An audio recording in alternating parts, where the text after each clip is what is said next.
Howdy friends, Guthrie Chap here coming to you from my house in East Nashville, Tennessee. I know I say that every time.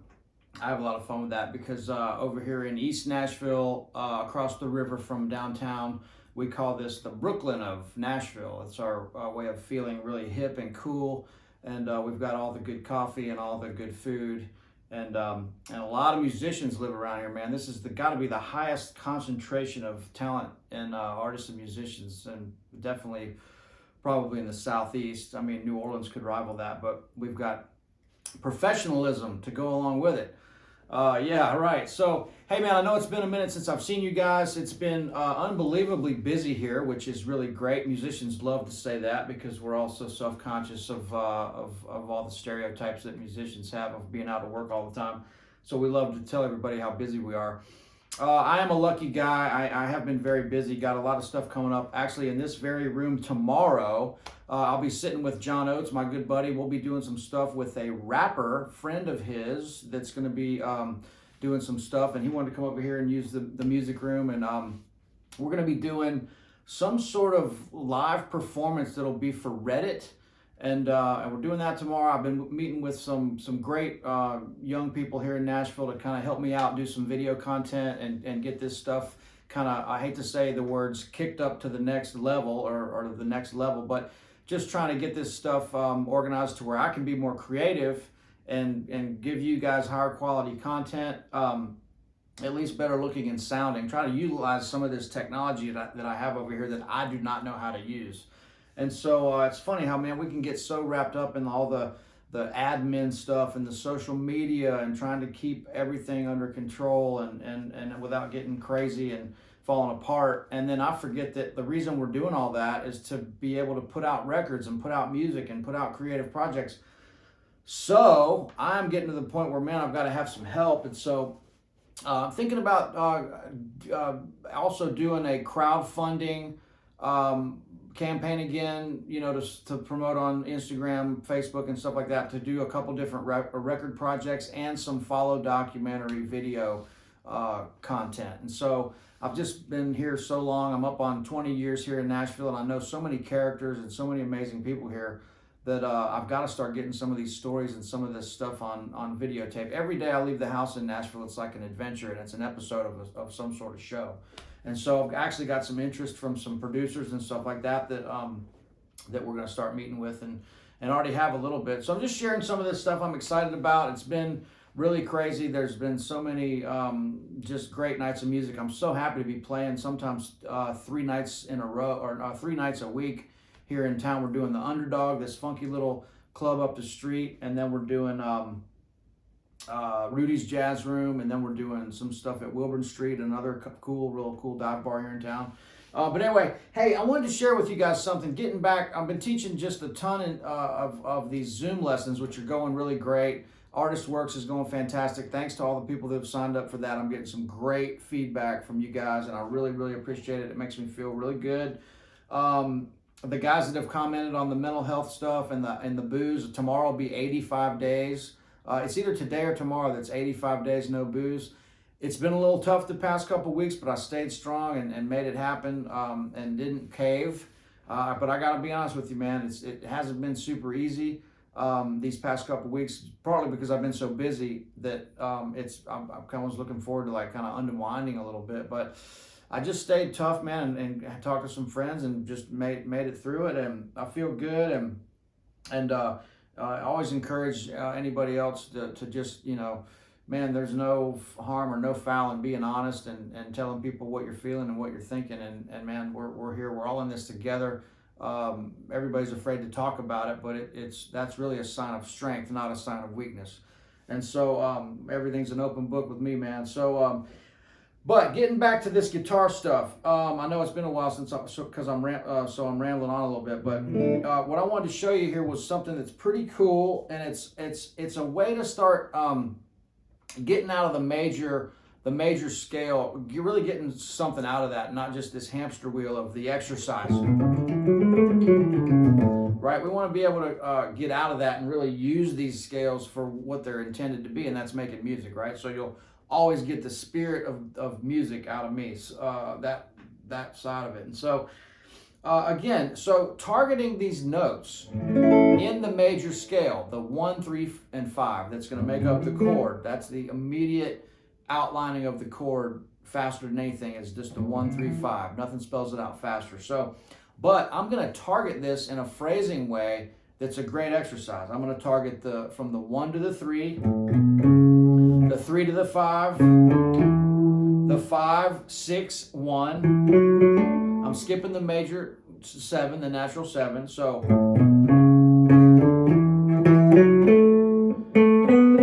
to the 3, same thing.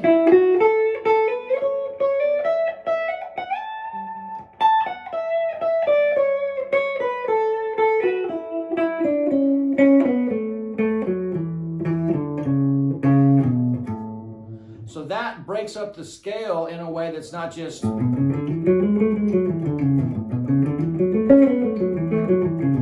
right. So I got off it there at the end, but that little exercise.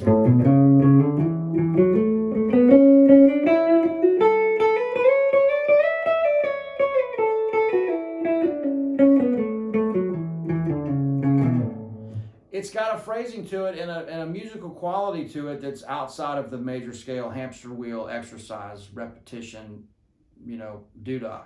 And so with that being said, that's the way to start kind of breaking out of this. Even if you're just playing over that static A major sound. That's another thing that I really want to get guys thinking of is, man, we got to listen. So when you sit down to practice, hold yourself accountable to staying in one vibe for a minute. Stay in A major and just make your ear stay in the vibe of A major.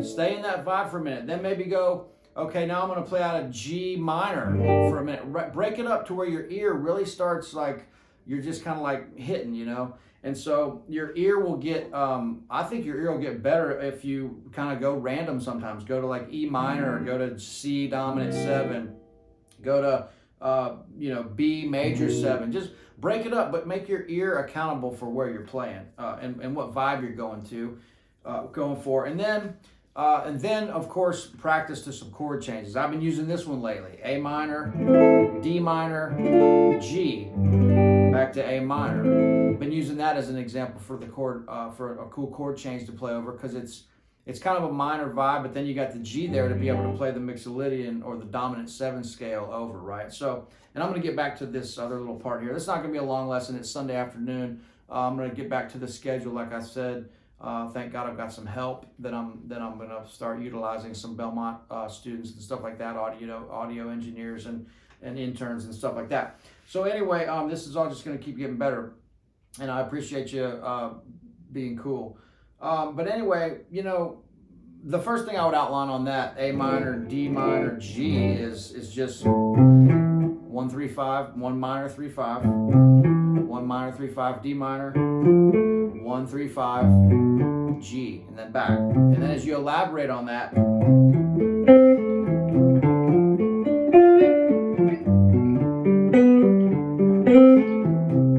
then you add the scale.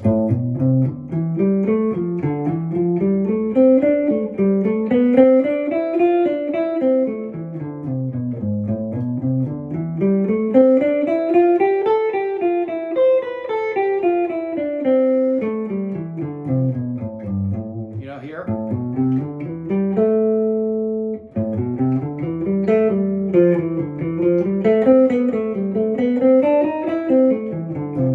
So this stuff starts fitting together like a puzzle when you really get into playing over these chord changes. The cage system, I cannot say it enough. We're constantly circling. Here comes the train. Costs more in East Nashville to live by the train tracks because it's so lonesome and ironic and hip and transient, right? Okay, so you get it. So anyway, that's that deal. So, and then the major scale thing, I want to show you. I love the train, and it's really great if you get two of them going at the same time. All right, that's really cool. So you can hear that. Down here on the other side of the tracks. Okay, so the major scale, the A major scale. If I play this.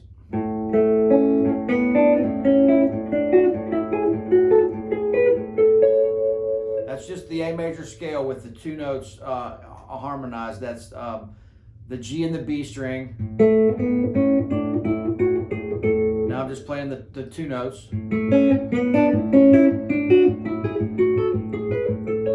All out of the chord shapes. You're seeing the chord and scales, A, B minor, C sharp minor, D, E7, F sharp minor, half diminished, back to A. So that's the major scale in chords. We're breaking it down into these little parts. Do the same thing with this shape out of the D shape.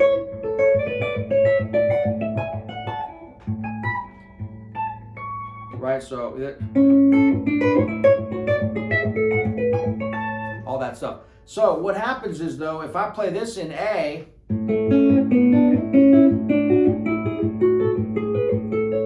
now if I go to E, I'm playing the same exact stuff, but I'm starting on the E shape. So when I put the E in the bass, that's the thing. The chord or the bass that's under that scale changes the way your ear interprets the sound of it and accepts the sound. So again, here's A. Now here's E with an E in the bass. It turns it into E mixolydian.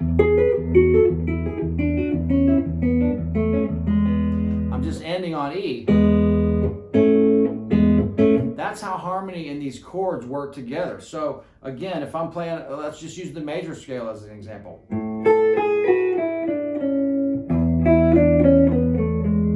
I'm landing on the major third of E. I'm still using the A major scale.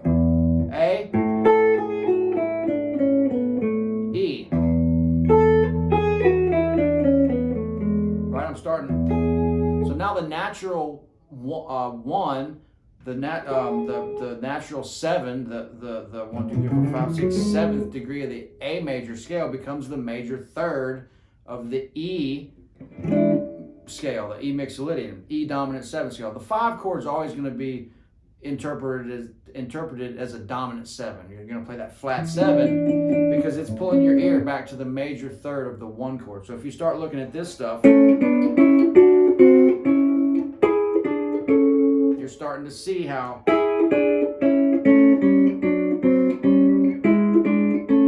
the major third and the flat 7, those are very intertwined, and that is the inner workings of the engine room of why playing over chord changes sounds the way it does. And so again, I'm almost done here, but like if I'm doing this, and then in E, right, so A, E, A, E,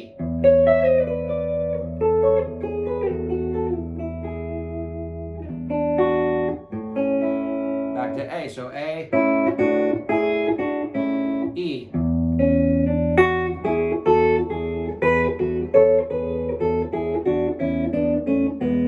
A, E, A, E,